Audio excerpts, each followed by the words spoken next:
Hi, welcome back to my channel. My name is Carter Walker. I love talking about movies, music, comics, and games. Tonight, I just got out of Five Nights at Freddy's, the new movie that I'm sure everybody will be talking about soon. It seems like this was going to be a massive hit. My theater was packed. I haven't been to a packed theater in so long. Five Nights at Freddy's is, of course, a movie adaptation of the super popular video game franchise. I remember playing it when I was in like junior high on my phone. That's when I first found it. It was like one, two, and three or something like that, maybe just one and two. And it's just gotten more and more popular over the years. I honestly didn't know how popular until a movie was announced. And now, I mean, our theater was sold out. People were dressed up, people were like singing. And so before I jump into the positives, I'm just going to give a little bit of background. Like I mentioned, I've played the games before, but I really don't know anything about the lore. I've had a few friends over the years who have said stuff like the bite of 87 and William Afton, and that's the only thing that I remembered going into this movie was the name William Afton for some reason. So with that out of the way, starting right out with the positives, my favorite thing about this movie was actually the cinematography.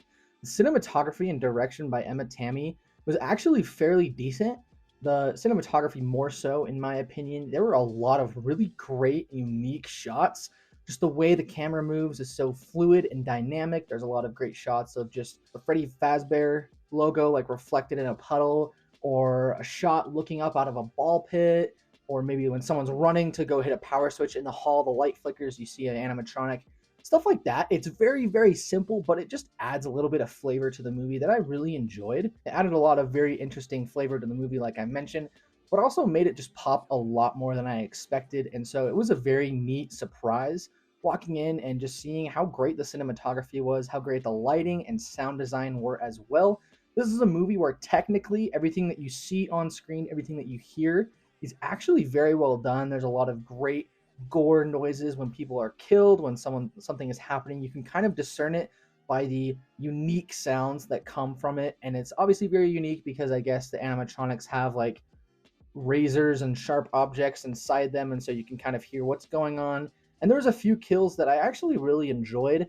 There's a silhouette kill that I thought was awesome that had our whole theater like gasping and talking, and I was like, oh, this is pretty cool. For PG-13 horror, you don't really expect any of that, so it's kind of a pleasure. You take it when you can get it.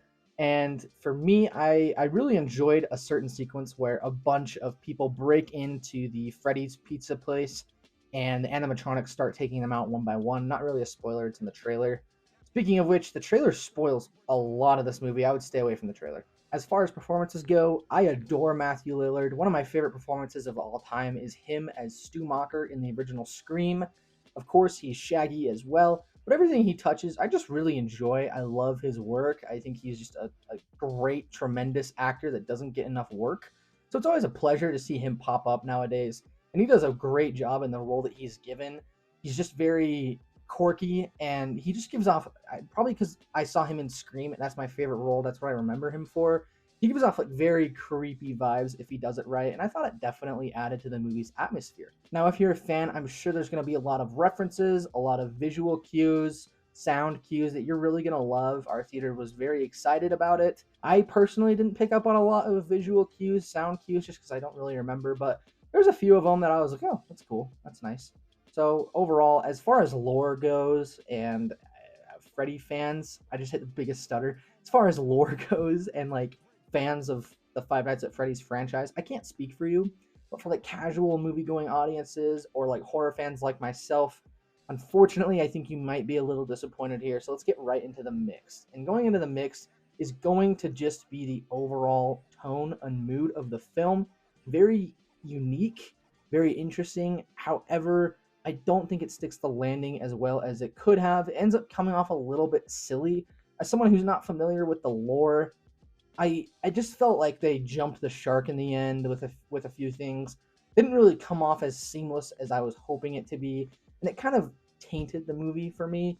I'm trying not to spoil, but there's a big thing that happens in the end that I was like, oh, I don't know about that. And then the main character, Mike, is trying to solve the mystery of his brother's disappearance, and that took up a lot of time from the main thing that you would go see this movie for, which is Five Nights at Freddy's. So I was kind of bummed. I wish they would cut a lot of that and focus on Five Nights at Freddy's, because that's what most people were going to see the movie for, not for Mike dreaming and I don't know, dude, just trying to inception himself. I found it to be slightly annoying. I understand what they were going for. I was surprised they tried to give that much depth to the character. However, in the end, it didn't really work that much for me, and I didn't find myself relating to Mike. I didn't find myself emotionally attached to Mike. And so if he was ever in any peril or anything, I was just like, yeah, kill him. I want to see more blood. I don't think the writing was as strong as it could have been. There's a few lines here, a few like conveniences that I didn't really pick up on, some things that I just like don't get. There's a few things where I was like, oh, that's kind of weird how they're able to do that. When you see the movie, I'm sure you'll know, but for me personally, it didn't quite work the way I wanted it to. And another mixed here is going to be the rating, the PG-13 rating. They said they were always going to shoot it for. It does feel a little bit censored when it comes to language. And I feel like maybe they had a few more kills up their sleeve, a few more graphic scenes, but they cut it just because of the immense popularity of the franchise among junior high and high school kids. You make that movie R, you cut out a big portion of your fan base. And so I'm probably totally wrong on that, but part of it felt a little bit R-rated. I'm sure they were just trying to push the boundaries of PG-13 so they could have that Five Nights at Freddy's franchise, satisfy the fans of the franchise, but then also get a little bit of the hardcore horror fans and gorehounds in there as well. Going into the negatives, I feel like this is a movie that does a few too many things at once. I feel like there is a movie in here that is a shorter, condensed movie. I don't know why I just couldn't think of the word movie that's focused solely on one person inside the Freddy Fazbear's Pizzeria, a very survival horror-esque, very confined movie where it just takes place in the Freddy Fazbear location, just one character, and I'm sure they would want to pad out the runtime, maybe add in a few more kills. You can have people break in, you can have maybe the cops get called, etc., etc. Just kind of keep the movie focused at Freddy's Pizzeria, because I felt like the movie was very strong. It was at its best when it's focused at Freddy's Pizzeria. However, they often cut away and leave, and I felt myself a little bit bored, if I'm being honest. I wasn't invested in Mike and his drama with the family, and although I can commend them for trying and I appreciate them trying, I found myself just wishing, oh, I wish it was just like a straightforward Five Nights at Freddy's movie. It's like the Mortal Kombat movie from 2021, where, I mean, I'm a Mortal Kombat fan, and so I watched the movie, I was like, where's the freaking tournament? Like, the whole point of this is the tournament. I feel like, and I'm not a Five Nights at Freddy's fan, so I feel like I watched this, I was like, where's Five Nights at Freddy's? You know, they're at Freddy's a little bit, and they fight a little bit in Mortal Kombat, but there's just so much unnecessary melodrama in both these movies. Five Nights at Freddy's especially. Mortal Kombat is a whole nother beast. But there's a lot of melodrama in this movie that I didn't really appreciate, especially with Elizabeth Lail. I could totally be mispronouncing her name here. She is a good actress. I really liked her in that TV show You. Yes, I've seen it. And I enjoyed her work. But here, I feel like the writing really betrayed her character, because there's a lot of things going on with her character, with the pizzeria and the town, just little mysteries that Josh Hutcherson has to unravel, has to solve. And instead of letting you kind of pick up on those, it doesn't tell you until like the last 20 minutes of the movie, and it's like outright tells you. And it becomes very frustrating in the movie when you know there's a mystery at hand. So if they're ever in the pizzeria or interacting with certain characters, you know there's something strange going on.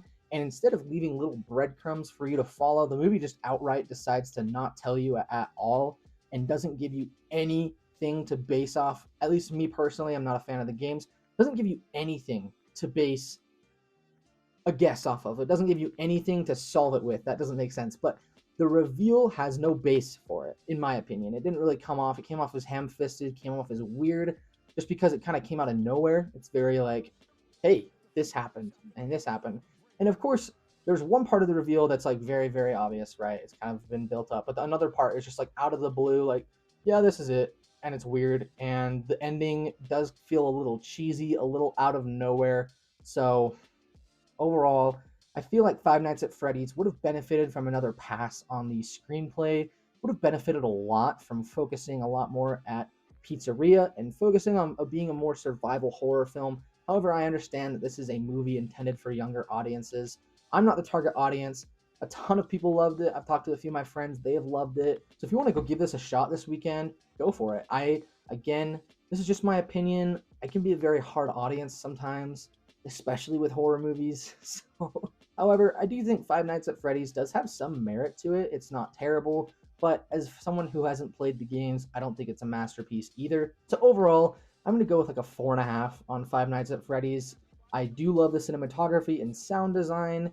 and there are a few interesting choices in this movie, but overall, I think it falls flat and focuses too little on the titular character. Have you seen Five Nights at Freddy's? If so, what did you think about it? Did you love it? Did you hate it? Are you a fan of the games? Let me know down in the comments below. Tell me if I need to play a game or something to understand or watch a YouTube video. Real fast, I guess I will just like kind of touch on my theater experience. I'm gonna be honest, guys. I love video games and I love movies, but I also love personal hygiene. I love keeping myself clean. I love showering. I love wearing deodorant. And I love brushing my teeth. I love being clean, and I can't stand being unclean. And there's a big stereotype among gamers and people that attend Comic Con that they just smell terrible. As someone who's attended Comic Con like 3 times, that's probably true. They do smell pretty bad. And a lot of gamers, especially when I was in high school, smelled terrible. I've been to like a few video game clubs, just yikes. And so walking into the theater, I took a whiff and I was like, it's gonna be a long 2 hours. So that did kind of affect my judgment of the movie. I kind of walked in excited and then that tanked immediately. On rewatch, if I watched this at my house by myself or with my wife or with some friends, the score could definitely go up. Just right now, I feel like it is important to stress that the audience did factor a tiny bit into my score. However, I again didn't love the movie, so we'll probably hover around that 4.5, 5 mark for me. But as always, guys, my name's Carter. Have a great rest of your day.